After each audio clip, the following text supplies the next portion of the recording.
Ele disse: enquanto você estiver tentando me mudar, o Espírito Santo continuará na arquibancada apenas assistindo sua falta de sabedoria. Toda mulher que tenta roubar o lugar do Espírito Santo se frustra, porque o único que pode mudar alguém é Deus. Isso são palavras de um marido muito aborrecido, como o meu estava. Eu sou casada há 19 anos. Aos 17 anos eu comecei a namorar com um rapaz que eu vinha descobrir que era viciado em drogas. Só que ele era filho do pastor. E eu pensava, não é possível que o filho do pastor esteja passando por uma crise como essa. Deve ser algum engano. E fui esticando, e fui levando, e fui caminhando, e fui me apaixonando cada vez mais, até que um dia não deu mais. A verdade veio à tona. Ele me confessou tudo, que ele era viciado há anos em cocaína e maconha. Só que a essa altura nós já estávamos fazendo planos para casar. E eu falei, eu vou encarar isso, ele vai mudar, eu vou conseguir mudar. O meu noivo, meu namorado, meu noivo, eu vou conseguir. Eu sei que se ele me amar o suficiente, eu vou estar do lado dele e eu vou conseguir que ele mude.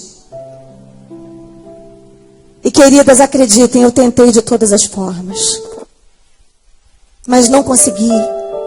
E entre idas e vindas, nós namoramos e noivamos e nos casamos em 5 anos aproximadamente.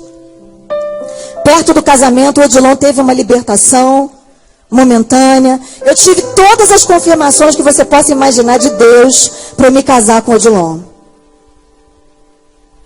E o Senhor sempre dizia, Ele vai fazer a obra junto com você, Ele vai viajar com você, Ele vai ser um pastor.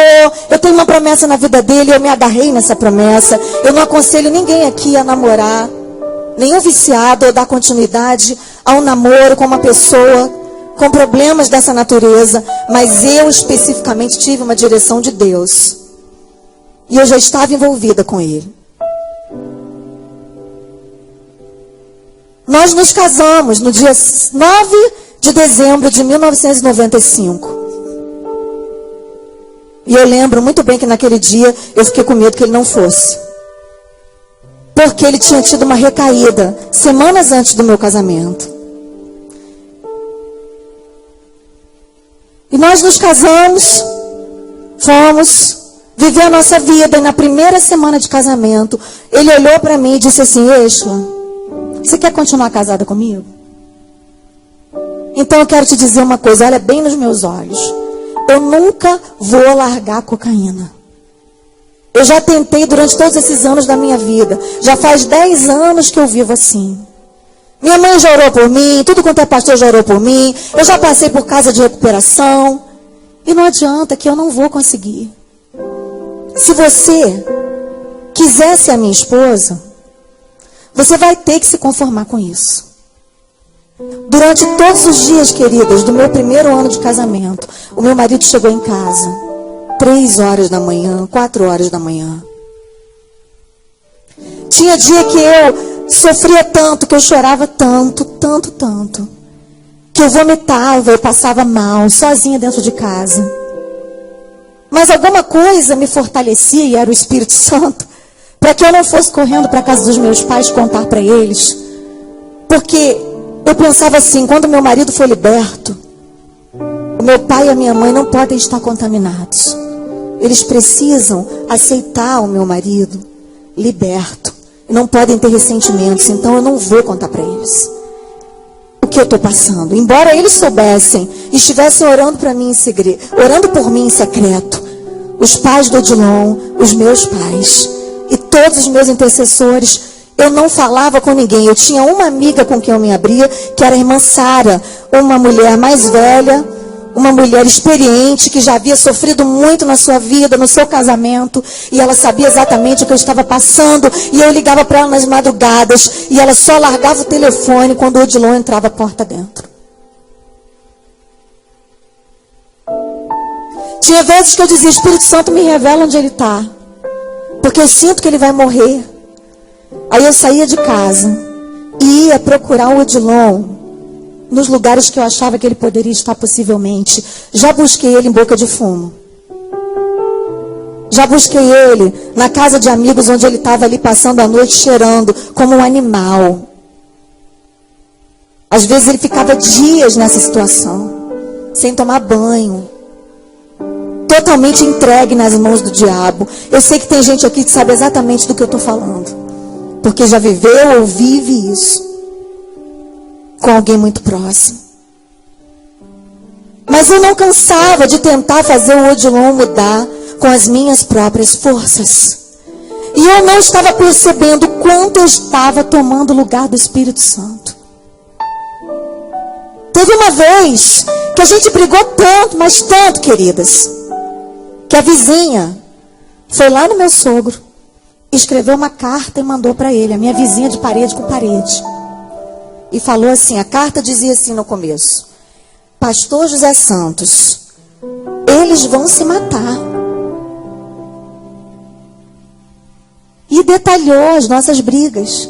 O Odilon não me agredia fisicamente, mas verbalmente nós nos agredíamos direto, porque eu não tinha um pingo de sabedoria. Eu era muito nova, eu era uma mulher rixosa.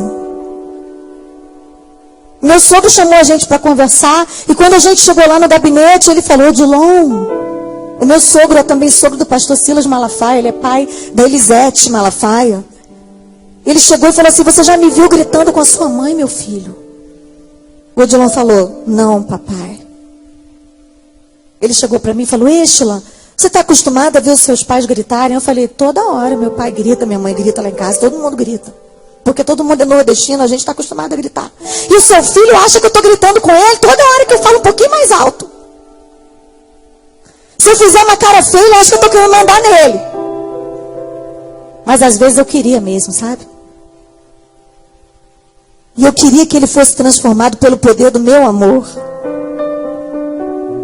Eu jamais conseguiria. E quando o Odilon chegou para mim e olhou nos meus olhos e disse: eu nunca vou mudar, desiste de mim, ali caiu a ficha.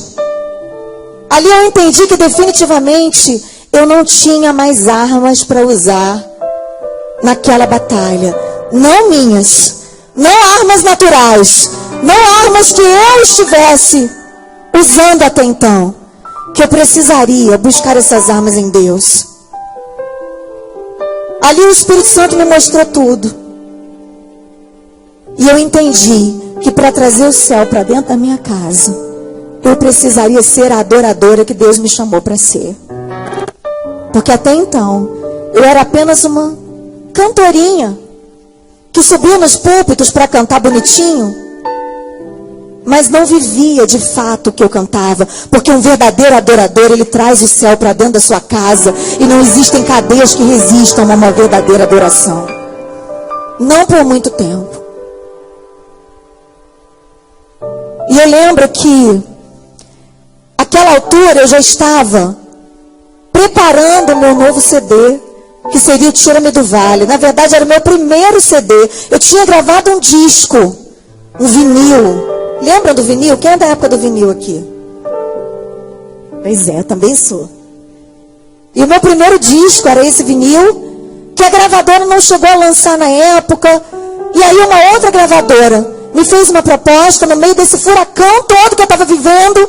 E eu fui gravar um disco chamado Tira-me do Vale.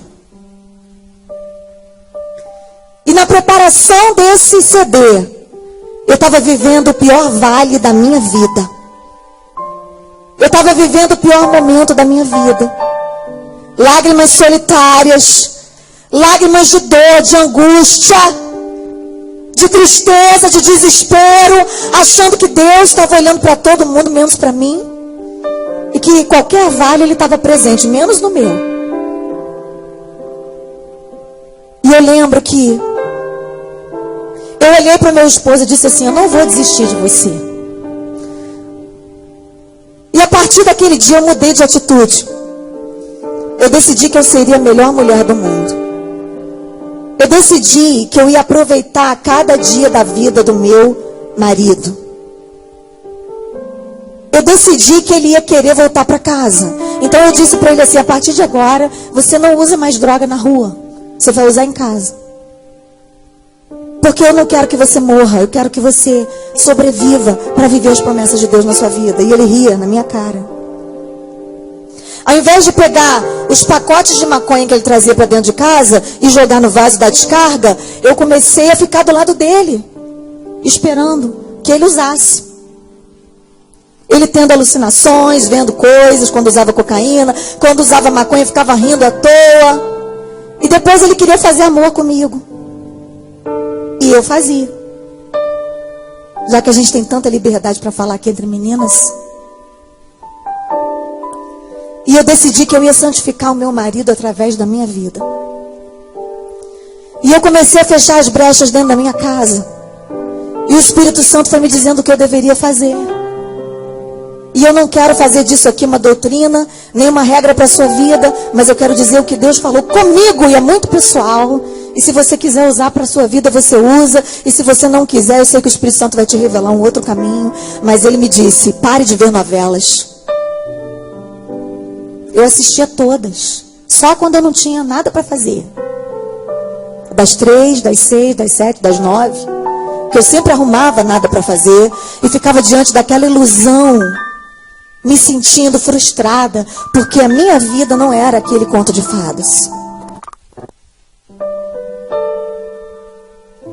Por que a minha vida não tinha aquele final feliz?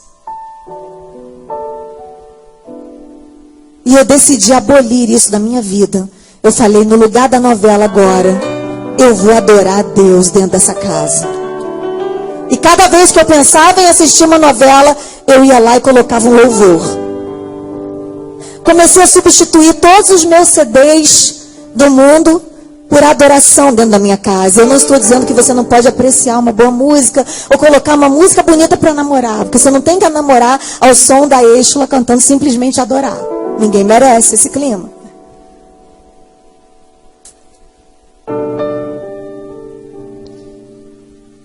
Mas existem batalhas na nossa vida e momentos nessa batalha em que nós precisamos nos revestir de todas as armaduras. E nós não podemos nem um minuto vacilar, tosquenejar, distrair, sabe? E eu ficava distraída com essas coisas. Essas coisas tiravam a minha atenção de Deus.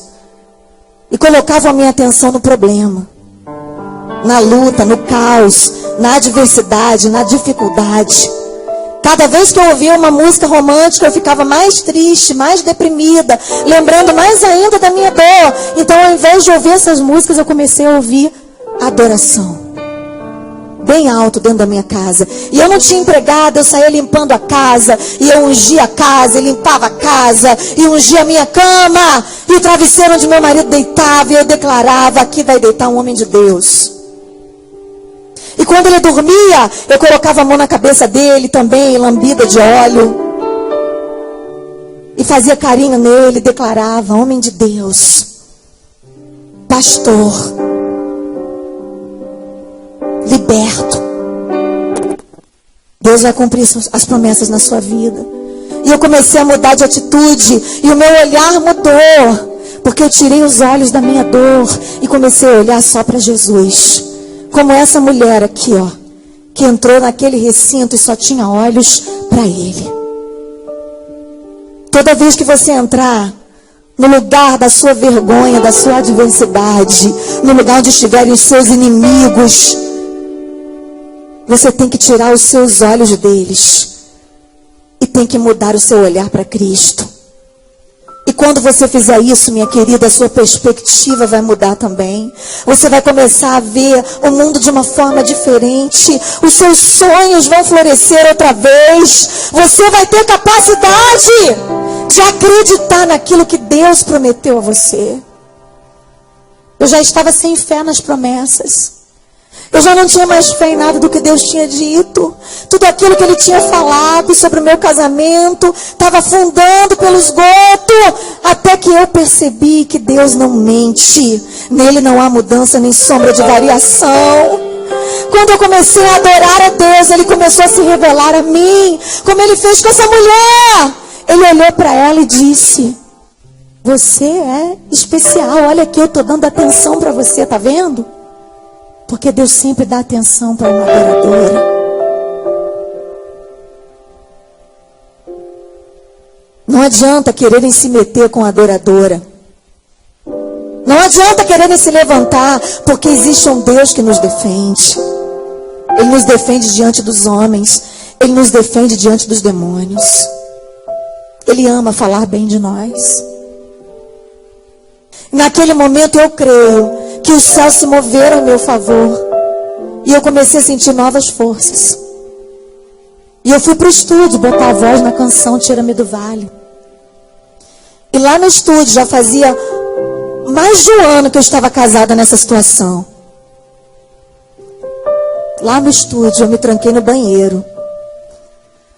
Me ajoelhei e falei: Senhor, eu não aguento mais, eu já estou no meu limite.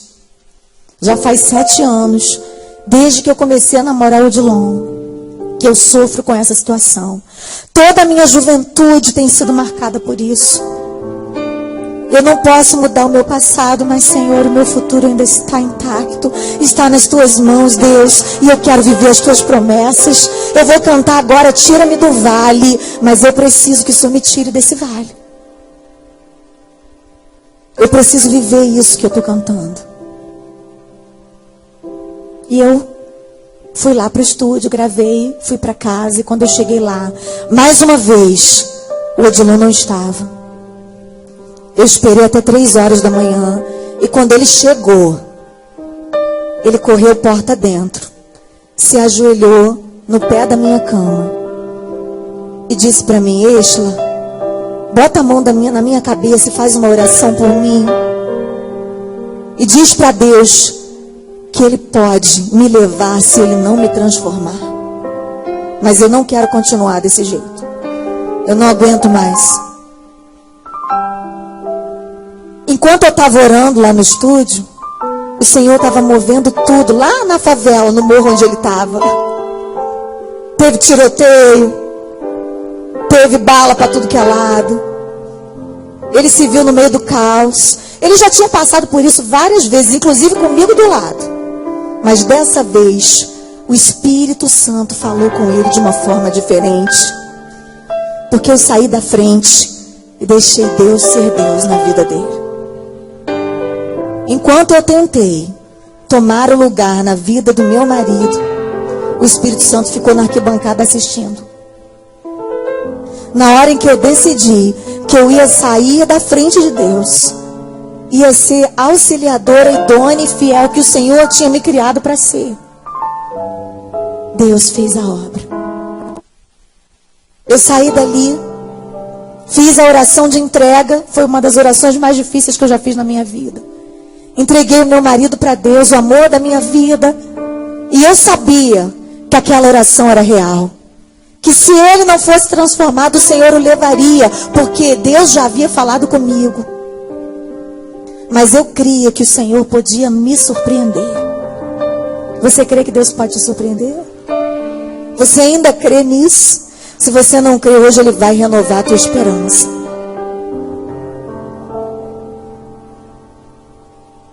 E eu tinha uma viagem marcada para Macapá. Com a pastora Antonieta Rosa. E o Odilon falou: eu vou para o retiro espiritual da igreja. Ele passou a semana inteira em crise de abstinência. Por tudo ele gritava, por tudo ele esbravejava. E eu falando: Senhor, me dá calma, Espírito Santo, me dá a tua graça. Ele não pode perder essa oportunidade de ir para esse retiro. Ele já estava há 1 ano sem ir para a igreja comigo. Vocês podem imaginar? Eu ia cantar sozinha. Eu ia participar do coral sozinha.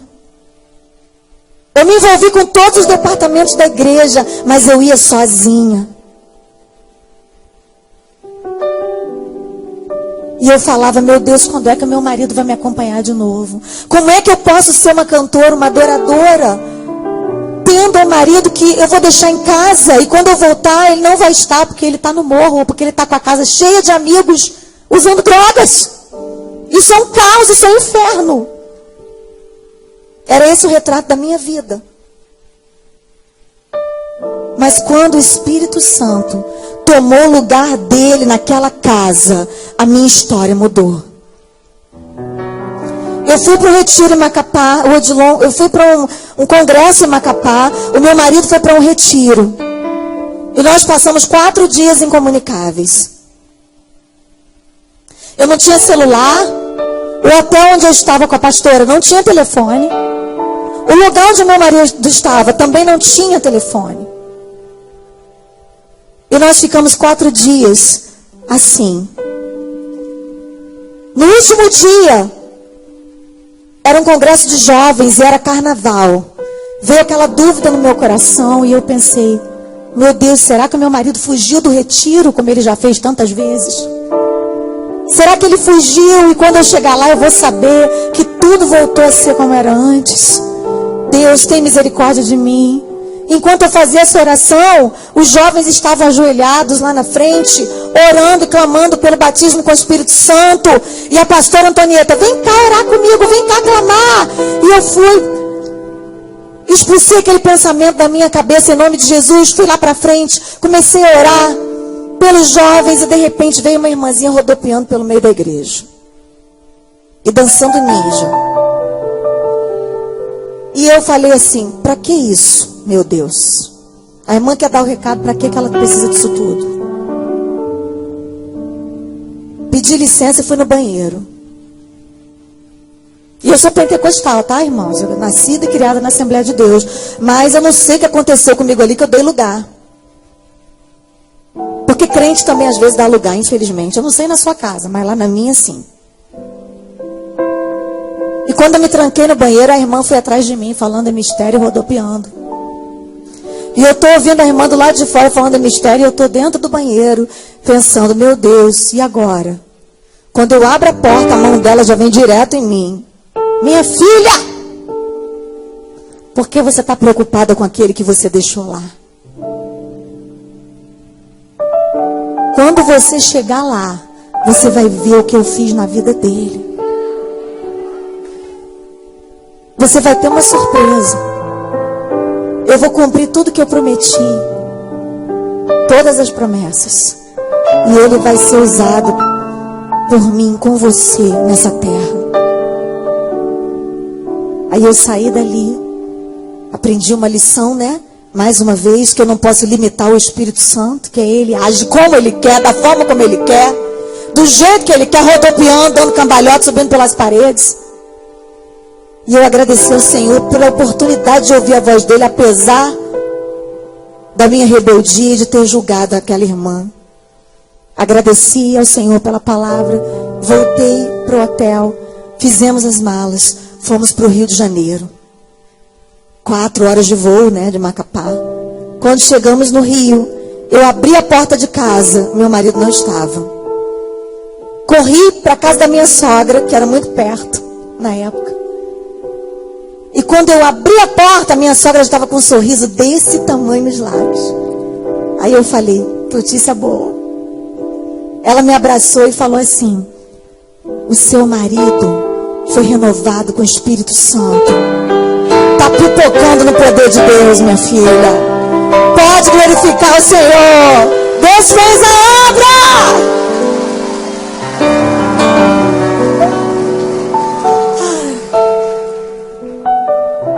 Algum tempo depois ele foi consagrado a diácono. Logo depois ele foi consagrado a pastor. E hoje ele dirige uma das filiais da Assembleia de Deus Vitória em Cristo, ao lado do pastor Silas Malafaia. E eu sou ovelha dele, só para vocês saberem. O meu marido hoje é o meu pastor. Louvado seja o nome do Senhor. Ele é uma bênção, ele foi transformado pelo poder de Deus. Mas antes dele ser transformado, queridas, o que eu quero dizer para vocês é que eu precisei ser transformada. Vocês entendem? Vocês entendem que nós somos agentes da transformação de Deus dentro da nossa casa? Que muitas vezes o Espírito Santo pode estar sendo impedido de agir por causa da dureza do nosso coração, Deus nos deu uma autoridade tão grande que é de edificar a nossa casa. Mas nós também temos o poder de destruir a nossa casa com as nossas próprias mãos. E eu não sabia que eu estava sendo uma destruidora, mesmo tendo uma arma tão poderosa em minhas mãos, que era a adoração. Deus tinha me dado uma voz. Eu tinha violão. Eu tinha CDs de adoração que eu podia botar para tocar, mas ao invés disso eu escolhia ver novela, chorar, reclamar, gritar com meu marido e ouvir música da fossa quando ele ia para o morro. Qual tem sido a tua atitude diante da adversidade? Talvez seja uma muralha imensa, talvez seja um problema de saúde, um problema financeiro, seja qual for o seu gigante. Existe uma arma que Deus colocou nas suas mãos nessa noite e que Ele quer que você use a sua vida no altar dele. Se você nessa noite decidir simplesmente adorar a Deus em todo o tempo, a sua vida vai mudar também. Eu tenho 19 anos de casada e já faz aproximadamente 17 anos que meu marido não usa droga. Nós temos 2 filhos, o Mateus de 15 anos, de 16 anos e o Lucas de 15. Nós somos uma família perfeita? Claro que não. De vez em quando o pau quebra, lógico. De vez em quando eu me envergonho das minhas atitudes, claro. Mas hoje eu posso dizer que eu tenho um lar funcional, um lar saudável, onde cada pessoa ocupa o seu devido lugar, onde Jesus Cristo é o cabeça. O meu marido é o sacerdote do meu lar. Eu sou a auxiliadora dele. Os nossos filhos são a nossa herança. E todas as vezes que o diabo tenta me dizer o contrário, eu começo a adorar a Deus e repreender todo o pensamento contrário dentro da minha casa em voz alta. Porque eu aprendi que quando a gente fala com Deus, a gente pode falar menos com o cônjuge sobre os problemas que estão acontecendo. Eu aprendi que antes de levar os problemas ao Odilon, eu posso primeiro levar ao altar do Senhor. Antes de acusar o Odilon de tudo que eu sei que ele está fazendo errado, porque a mulher vê mesmo, a mulher sabe mesmo, ela percebe primeiro, ela tem esse poder de percepção. Antes de jogar na cara dele que ele está errado, eu posso dizer para Deus: Senhor, eu estou percebendo que ele está errado, mas eu não vou dizer isso para ele. Quem vai dizer é o teu Espírito Santo. E todas as vezes que eu tento fazer diferente, dá errado.